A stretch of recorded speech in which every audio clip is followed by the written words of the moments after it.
L'exploration spatiale a toujours fasciné l'humanité. Depuis que le premier homme a quitté la Terre pour rejoindre les étoiles, nous avons sans cesse cherché à repousser nos limites, rêvant de marcher sur de nouveaux mondes, d'approcher les secrets de l'univers. Ce rêve, jadis porté par les grandes agences comme la NASA ou Roscosmos, est aujourd'hui entre les mains de puissantes entreprises privées, car en 2080, l'espace n'appartient plus aux États. Il est devenu le terrain de chasse des conglomérats les plus riches et puissants de la planète. Les vieilles agences spatiales ont sombré sous les coupes budgétaires, la pression politique et le désintérêt des populations. À leur place, des géants industriels règnent sans partage. Ces corporations, libérées des contraintes politiques, font ce qu'elles veulent, quand elles veulent. Elles lancent des satellites, établissent des bases lunaires et envoient des hommes et des femmes dans l'espace pour des missions scientifiques ou commerciales. Depuis longtemps, l'humanité a posé le pied sur la Lune et Mars, mais Vénus restait intouchable. Un monde d'acide, de feu et de mort. Jusqu'à ce jour de l'année 2075 où tout a changé. Un étrange phénomène a bouleversé notre vision de la planète. Un satellite japonais a détecté l'apparition soudaine d'un corps céleste noir, aussi grand que notre propre Lune, en orbite autour de Vénus. Un objet immense, silencieux, surgissant de nulle part, et qui, après plusieurs semaines, s'est lentement enfoncé dans l'atmosphère vénusienne avant de disparaître. Personne n'a jamais su ce que c'était.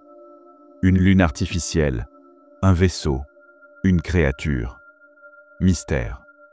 Mais ce que nous avons découvert après cela l'a rendu encore plus effrayant. La pression écrasante de Vénus, autrefois 92 fois celle de la Terre, avait chuté. La planète, autrefois invivable, était devenue accessible, du moins en apparence. 2 sondes, envoyées rapidement par l'Europe et le Japon, ont confirmé que la surface, bien que toujours brûlante et couverte de nuages acides, n'écrasait plus les appareils comme autrefois. La course pour atteindre Vénus venait de commencer. C'est à ce moment que Luna Aerospace, une multinationale canadienne spécialisée dans les vols habités et l'ingénierie spatiale, a décidé de relever le défi, envoyer des humains sur Vénus et les ramener vivants. Une folie selon certains, un pari risqué selon d'autres. Mais pour moi, c'était une opportunité.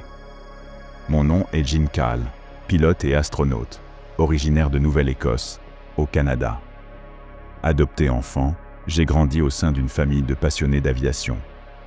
Ma mère, ancienne astronaute de l'Agence spatiale canadienne, avait foulé la Lune 2 fois et avait été la dernière humaine à marcher sur Mars. Autant dire que voler était dans mon sang.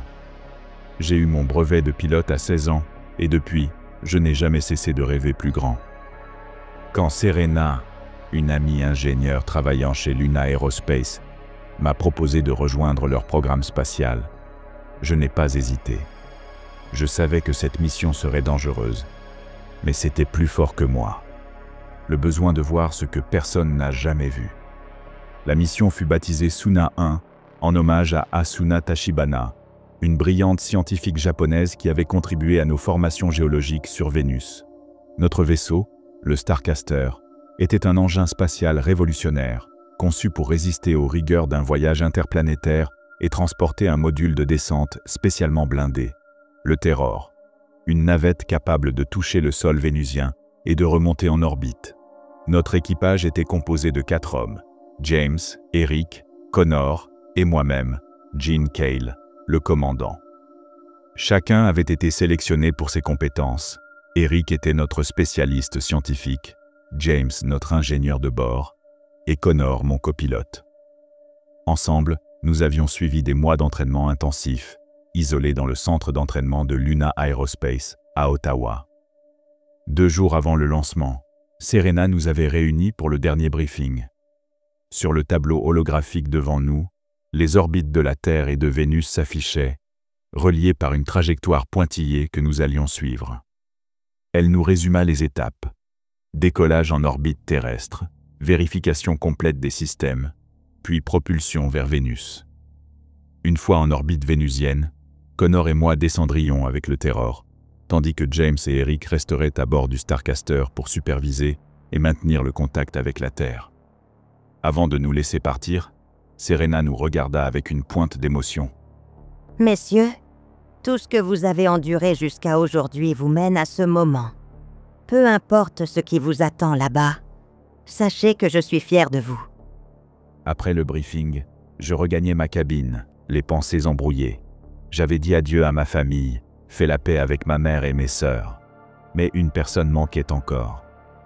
Mon cœur se serra en prenant mon téléphone et en composant le numéro d'Amelia, ma petite amie. Le téléphone sonna plusieurs fois avant qu'elle ne décroche, la voix tremblante. « Allô ? Hey Amelia, c'est moi. » Un silence douloureux s'installa, puis elle éclata en sanglots. « Je suis désolée, Jean. Je t'en prie, reviens-moi vivant. » « Je reviendrai, je te le promets, pour toi. » 2 jours plus tard, le moment du départ arriva. Depuis la baie vitrée de ma cabine, je voyais la silhouette massive du Starcaster, prêt sur son pas de tir, illuminé par les projecteurs nocturnes. Un vaisseau bien différent de ceux que le public connaissait. Plus imposant que la navette spatiale d'antan, plus profilé, ses ailes en forme de delta pointaient vers le ciel comme une flèche. Sur sa coque, les drapeaux du Canada, du Japon et des autres pays partenaires. Les foules étaient rassemblées loin derrière les barrières de sécurité, les médias braquant leurs caméras sur le colosse d'acier qui allait s'élancer vers un monde maudit. Dans quelques heures, nous ne serions plus que 4 hommes perdus dans le vide. À l'intérieur du vaisseau, Connor et moi avions pris place aux commandes, en combinaison de vol pressurisée. James et Eric s'installaient derrière nous, vérifiant une dernière fois les systèmes embarqués. « Tous les indicateurs sont au vert, » annonça Connor. « Repulseur prêt, énergie nominale. » « Ici Jean, prêt pour compte à rebours, » répondis-je calmement, malgré le tambourinement de mon cœur. Une voix grésilla dans notre casque. « Ici contrôle mission. Vous êtes autorisé pour lancement. Bonne chance, Starcaster. » Le compte à rebours débuta. 10, 9, 8. Je jetai un dernier coup d'œil par le hublot. J'avais promis à Amelia que je reviendrais. Mais je savais, au fond de moi, qu'il était possible que je ne revoie jamais la Terre. 3, 2, 1. Décollage. Dans une secousse d'enfer, les moteurs se mirent à rugir. La poussée m'écrasa contre mon siège, mes mains crispées sur les accoudoirs. Les vibrations faisaient trembler tout le vaisseau, et une lumière aveuglante jaillit des propulseurs. Nous étions en route. À travers la verrière, je voyais les nuages s'effacer, remplacés par la noirceur du cosmos. Après quelques minutes de montée, le Starcaster atteignit son orbite initiale. La sensation d'apesanteur nous envahit immédiatement, et je me détachai pour flotter lentement jusqu'au hublot. La Terre apparaissait majestueuse sous nous, bleue et immense. Ce spectacle me serra la gorge. « C'est toujours aussi magnifique !» souffla Eric derrière moi. Après quelques heures de vérification en orbite terrestre, nous reçûmes l'autorisation pour la poussée interplanétaire. En activant le moteur nucléaire Nerva X, nous quittâmes le giron de la Terre pour entamer notre long voyage vers Vénus. Les jours suivants se déroulèrent dans une routine presque mécanique. Contrôle, ajustement de trajectoire, observation solaire. Mais le plus dur, c'était le silence. Dans le vide, loin de tout, il n'y avait que le grésillement des radios et le bourdonnement discret des ventilations. Je passais des heures à contempler l'espace à travers la verrière du cockpit, fasciné et terrifié par l'immensité. Autour de nous, rien que du noir, piqué d'étoiles glacées. Connor, toujours blagueur, essayait de détendre l'ambiance. « Vous savez, j'ai entendu dire que Vénus, c'était idéal pour une lune de miel. » Avec une température de 460 degrés Celsius et des pluies d'acide sulfurique, ironisa James en riant. Bah, il faut aimer les sensations fortes. Nous savions tous pourquoi nous étions là. Mais au fond, chacun ressentait la peur. Ce n'était pas la peur de la panne ou de l'accident. C'était la peur de ce qu'on allait trouver. Après 2 semaines de navigation, la silhouette pâle de Vénus apparut. Petit disque jaune noyé dans les ténèbres. Plus nous approchions, plus sa taille grossissait, révélant peu à peu ses nuages tourbillonnants. De loin, elle ressemblait à une perle dorée. Mais nous savions tous ce qui se cachait sous cette apparente beauté. Un enfer de feu et de poison. Alors que nous nous insérions en orbite, je pris la parole pour toute l'équipe. Starcaster en orbite stable. Nous sommes en position. Le vaisseau entama une longue rotation autour de la planète, pendant que les systèmes de communication captaient le contact avec la Terre pour transmettre nos premiers rapports. « James, t'arrives à voir quelque chose ?» demandai-je. « Non !» répondit-il en scrutant les caméras. Toujours ces foutus nuages opaques, pas moyen de voir la surface. Mais ce qui me frappa, ce fut l'étrange noirceur qui serpentait à travers les nuées. Des volutes sombres, presque solides, qui ondulaient à la manière d'un serpent géant. Une ombre mouvante, trop massive pour être une simple tempête. « Quelqu'un d'autre voit ça ?» soufflai-je. Mais personne ne répondit. Soit il n'avait rien vu, soit il préférait l'ignorer. Le lendemain, après une nuit agitée passée en apesanteur, nous avons reçu le feu vert de la Terre. Starcaster, ici contrôle mission. Vous êtes autorisé à procéder à la descente. Bonne chance. Connor et moi nous préparâmes. Nos combinaisons spéciales attendaient dans le sas. Renforcées pour résister aux températures infernales et aux vents acides, elles nous transformaient en véritables tanks humains. Avant de quitter le vaisseau mère, Serena apparut sur l'écran de communication, nous adressant un dernier regard, solennel. « Faites attention à vous. Revenez vivants. » Je hochai la tête, le cœur battant. On reviendra. Promis. En silence, Connor et moi montâmes à bord du module Terror, bien nommé. Il portait sur son flanc les drapeaux du Canada et du Japon, ainsi que l'insigne de la mission Suna 1. Assis aux commandes, je lançai la séquence de séparation. Le module se décrocha du Starcaster et commença à chuter vers l'enfer doré de Vénus. Le module Terror descendait vers Vénus, secoué de toutes parts. Autour de nous, les flammes léchaient le hublot, tandis que les boucliers thermiques grésillaient sous l'effet de l'atmosphère brûlante. Le ciel jaune, parcouru d'éclairs noirs, formait une mer tourbillonnante où s'entrechoquaient les nuages d'acide sulfurique.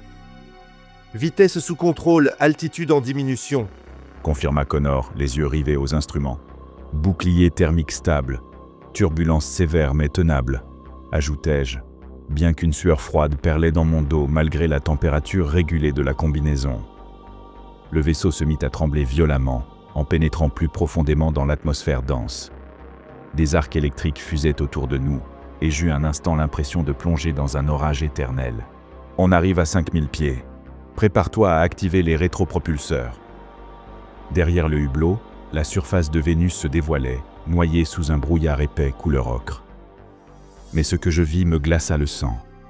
Des formes sombres, immenses, dérivant lentement entre les nuages, comme si quelque chose, ou quelqu'un, rôdait là, à l'abri des regards humains.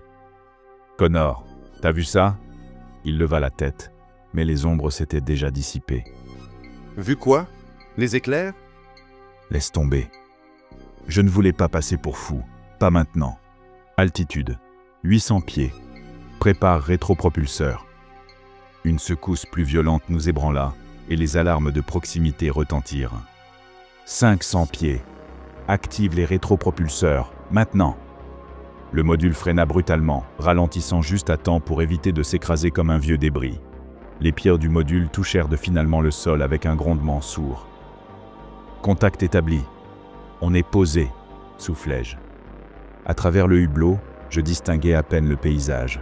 Un désert de roches noires, des coulées de lave figées et toujours ces épais nuages au-dessus. Un monde silencieux, mort, mais pas vide. Starcaster, ici Terror. Atterrissage réussi. La voix de James nous répondit avec un mélange de soulagement et d'euphorie. Bien reçu, Terror. Félicitations, les gars. Vous êtes les premiers humains sur Vénus. Connor me tendit le poing pour une tape amicale, et je répondis avec un faible sourire. Mais dans mon esprit, une alarme silencieuse hurlait déjà. Nous enfilâmes nos casques et vérifiâmes une dernière fois les combinaisons. Le moment était venu. J'ouvris lentement l'écoutille et une bourrasque brûlante s'engouffra, chargée de cendres et de vents corrosifs. Descendant prudemment l'échelle, mes bottes touchèrent enfin le sol vénusien. Ici Gene Cale. Premier pas sur Vénus. Connor me rejoignit quelques secondes plus tard. La gravité, légèrement inférieure à celle de la Terre, nous permettait de nous déplacer sans trop de peine, malgré les combinaisons lourdes. C'est dingue.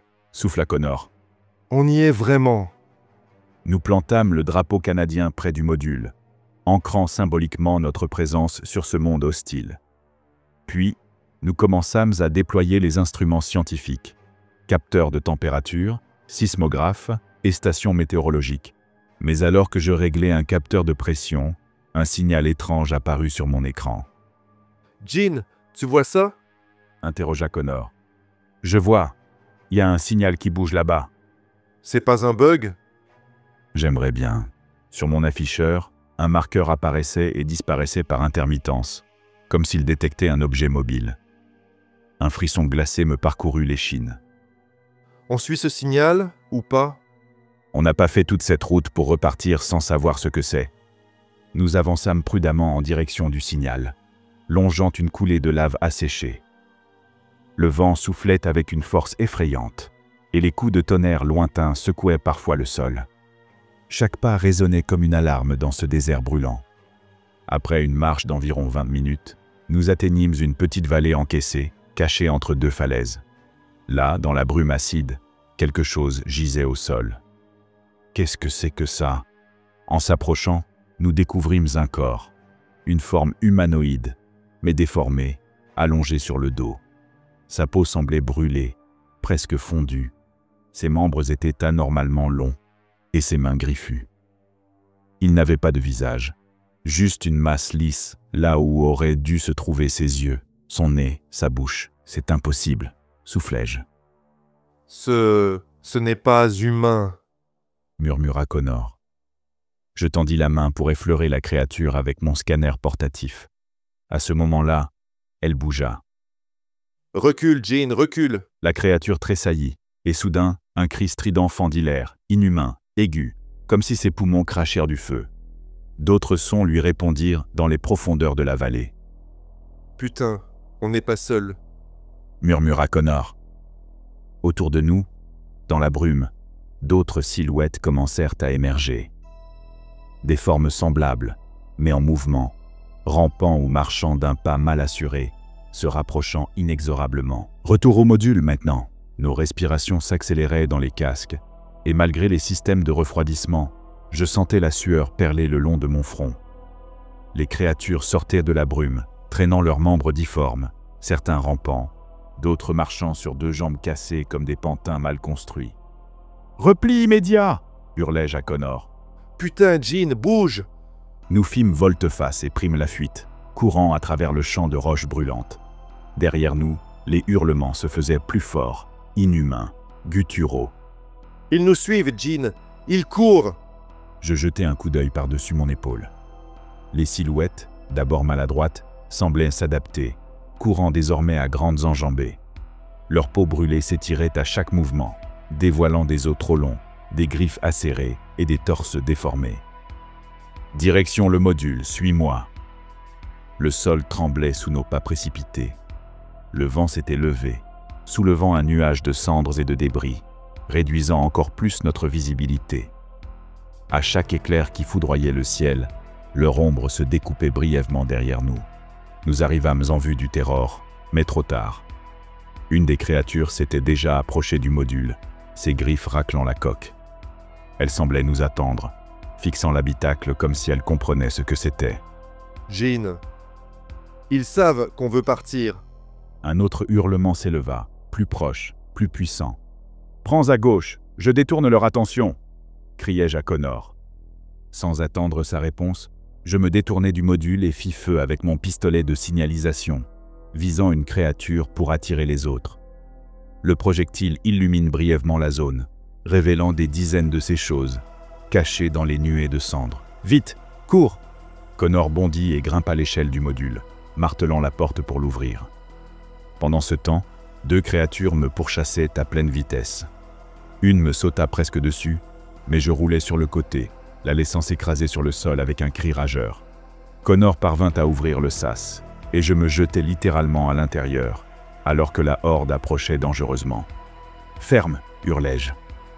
L'écoutille se verrouilla dans un souffle de pression, et je tombai sur le dos, haletant.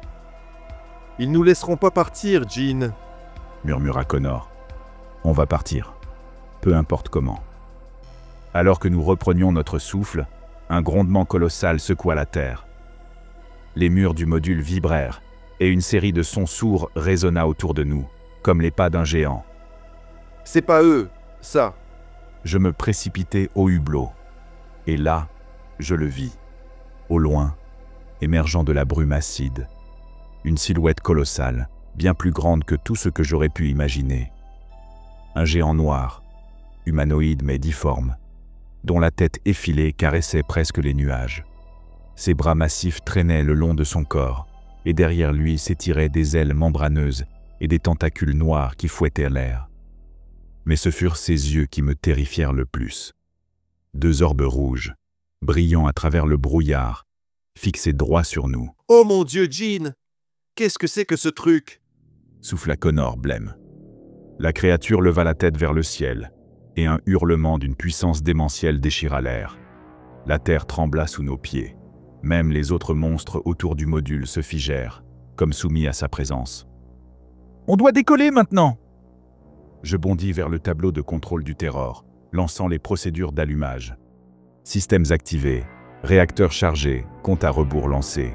À l'extérieur, les créatures commençaient à revenir à la vie, encerclant notre module. Mais ce n'était plus leur présence qui me glaçait le sang.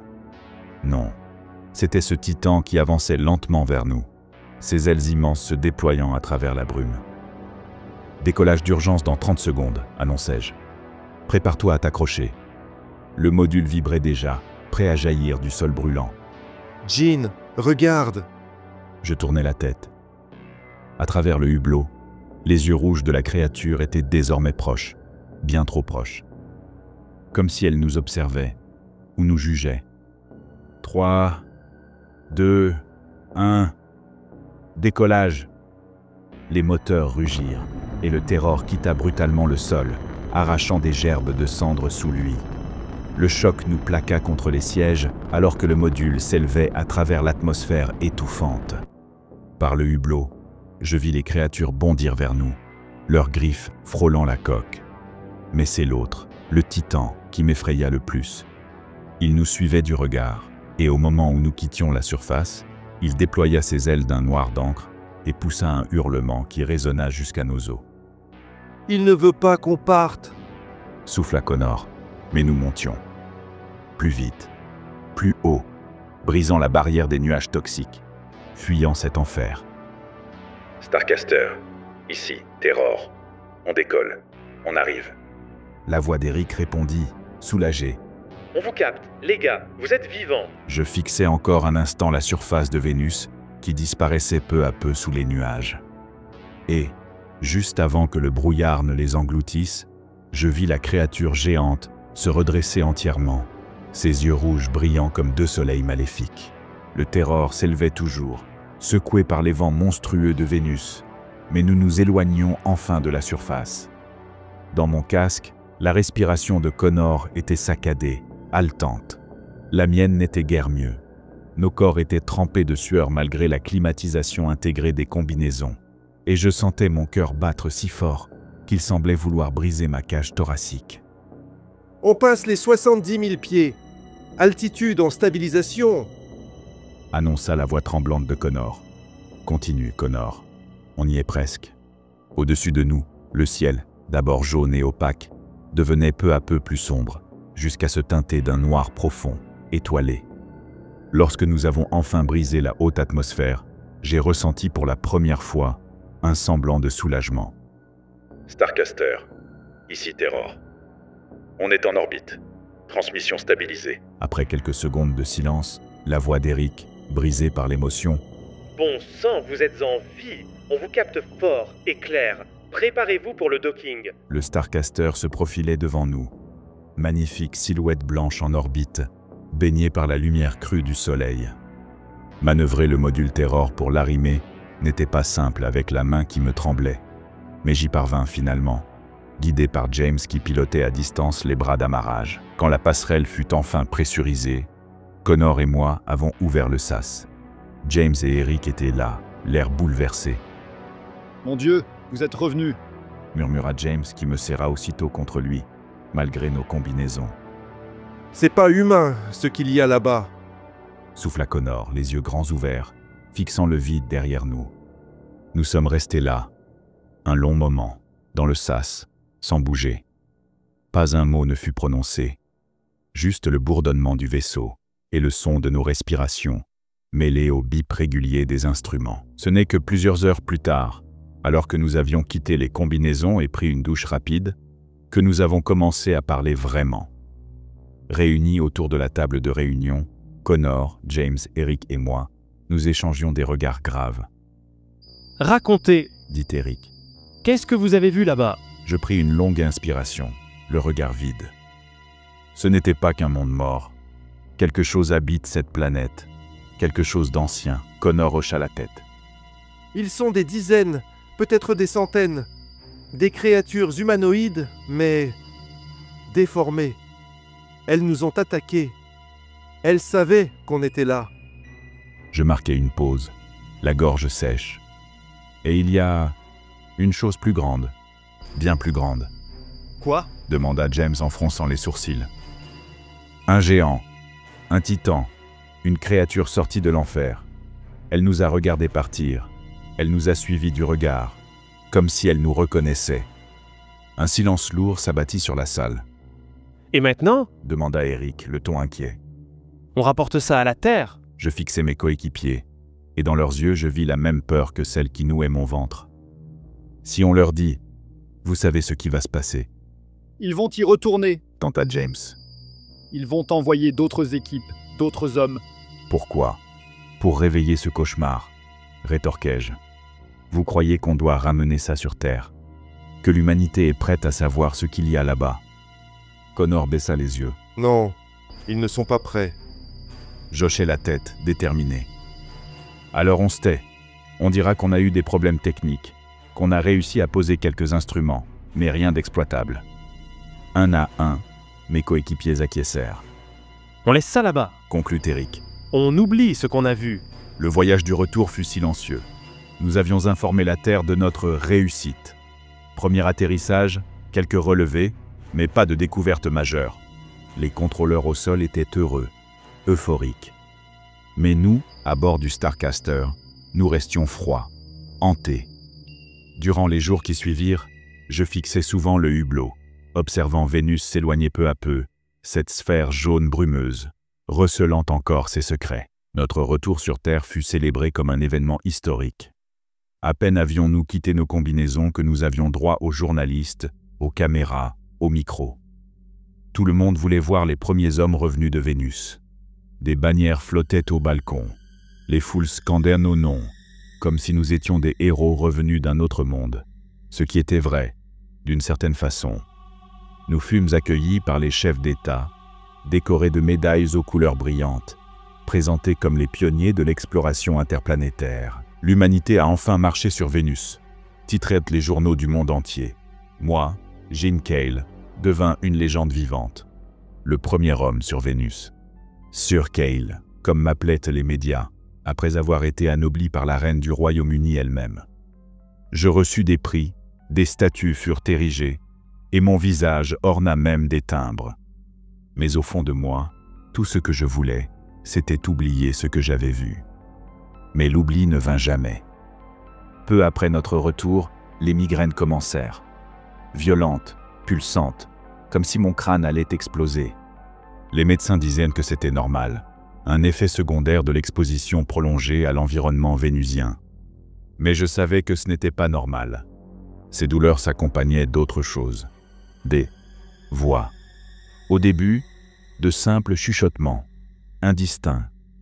Puis, avec le temps, elles devinrent plus claires.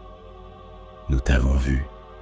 Tu es à nous. » Je les entendais parfois au beau milieu de la nuit, et même durant les interviews, alors que je souriais aux caméras. Personne d'autre ne semblait les percevoir. Amelia fut là, fidèle. Elle m'attendait à la descente du vaisseau, et lorsqu'elle me prit dans ses bras, j'essayais de paraître normal. Nous nous mariâmes 1 an après, en 2077, dans une cérémonie discrète. Et malgré tout, nous avons eu un fils, Alvin. Elle pensait que tout allait bien, Mais ce n'était qu'une façade. Même quand je jouais avec Alvin, même lorsque je l'aidais à marcher, il m'arrivait de fixer un point vide de la pièce, pensant apercevoir ses yeux rouges, tapis dans l'ombre. Malgré tous les honneurs, malgré la vie parfaite en apparence, je n'ai jamais pu tourner la page. Avec Eric, James et Connor, nous avions fait un pacte de silence. Jamais, disions-nous, personne ne devait savoir ce que nous avions vu. Mais au fil du temps, je sentais que chacun de nous luttait. Lors d'un dîner chez moi, Connor avait laissé échapper. « Tu crois qu'elle est toujours là, cette chose? Tu crois qu'elle nous regarde ?» Je n'avais pas su quoi répondre. Et je savais que la réponse était oui. Lors de nos discussions à huis clos, entre nous quatre, nous avions évoqué des hypothèses. Et si ce corps céleste noir n'était pas un astre mais un vaisseau? Et si la créature géante était venue avec ce vaisseau? Peut-être que ce n'était pas un hasard que la pression de Vénus ait chuté. Peut-être que quelqu'un ou quelque chose avait préparé la planète pour notre venue. Et une pensée plus sombre nous hantait. Et si ce n'était que le début? Aujourd'hui, alors que tout le monde me salue comme un héros, je vis avec ces voix dans ma tête. Des chuchotements, plus forts à mesure que les années passent. Tu reviendras, tu es marqué. Et parfois, dans mes rêves, je me retrouve de retour sur Vénus, face à ses yeux rouges, immenses, omniprésents. Je me réveille en sueur, avec la sensation que quelque chose m'observe toujours, même sur Terre. Le pire, c'est que malgré la peur, je ressens un étrange attachement à cette créature. Parfois, je la revois dans mes songes, et au lieu d'être terrifié, je me sens attiré. Comme si elle m'appelait, comme si, quelque part, je faisais partie de son monde désormais. Amélia l'a bien remarqué. Parfois, elle me surprend, figée devant la fenêtre, regardant les étoiles, perdu dans mes pensées. À quoi tu penses, Jean? À rien, je lui réponds. Mais au fond, je pense à elle. À ce monstre majestueux, inconcevable, aux ailes de ténèbres et aux yeux flamboyants. Maintenant que tout est dit, il ne me reste qu'une question, une seule. Et si un jour elle venait jusqu'à nous? Et si nous avions laissé la porte ouverte en posant le pied sur Vénus? Car je sais, au fond de moi, que cette histoire n'est pas finie. Et chaque nuit, quand les voix reprennent, je sens que ce n'est qu'une question de temps.